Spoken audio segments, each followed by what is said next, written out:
Car crazy. Are these people car crazy, boat crazy, or just plain crazy?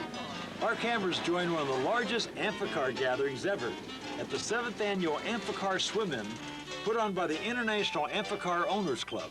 The event was part of a weekend festival held in Celina, Ohio, which included the annual parade down Main Street where the multi-use Amphicars thrilled the crowd lining the streets. This by far is the biggest event. This is our annual convention once a year that we have. The club itself has close to 250 members. They're in various countries throughout the world. It is an international club. We've got people from Canada here. We've got one gentleman from England that's come into the United States. We have a wide variety of owners of Amphicars. Some people are the ultimate collector people. They like to have a car pristine condition. But to be honest with you, most of the Amphicar owners, especially the ones that are here, love to play with the cars. They go in and out of the waters. They love to give rides. They use them. They just really enjoy the cars. They really have fun with them. The 37 Amphicars assembled for a group photograph to document the historic event. The cars came down here to the lake, and we had a huge setup of a display of cars all packed together, big group photograph. Probably the only photograph of its kind ever taken. And we had a fire truck, 90 feet extension ladder lifting a photographer up. It was really great.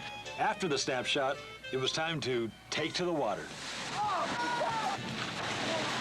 The Amphicar was made in the 1960s and is the only amphibious passenger automobile to ever be mass-produced. It used a 4-cylinder Triumph Herald motor producing 43 horsepower. It has a top speed of 7 miles per hour on water and 70 miles per hour on land. Its front wheels act as rudders while it's in the water. We had an opportunity to get to know some of these car-crazy Amphicar owners. Dave the Wave always has a good time when he hits the water. Yeehaw! I'd wanted an Amphicar my whole life. Since being 9 years old, I had a ride at an amusement park called Santa's Village. And ever since that point, I wanted one, and the prices kept on going up and up, and then I got married and got the house and, you know, all the trappings, and, could never have cash to buy an Amphicar, and I was getting, well, desperate because the prices were just skyrocketing. And I found this chunk, and it was so cheap that I could do anything I wanted to it. And I just started welding one night, and I didn't stop for 3 months. And for my anniversary, we drove the car around the property, and my wife said I could never believe this thing would run. 2 weeks later, we were in the river. 3 weeks later, I had my dad in the car, and then ever since, it's just been fun. Amphicar enthusiast Billy Six is best known for his water wheelie.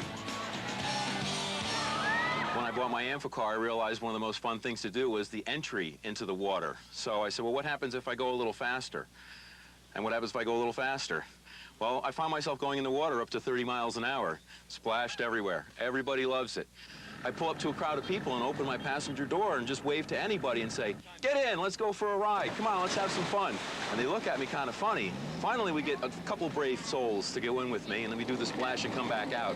Then the people start lining up for rides, okay? And I've done a lot of different car restoration on. I've had a couple of muscle cars and so on, and I had some fun with them. But you know what? Through the years, I'm looking for things that are more fun. And I've done all this work on all these other cars, and you know what? Those cars don't swim. Is that an Amphi truck? Oh, then why is it here?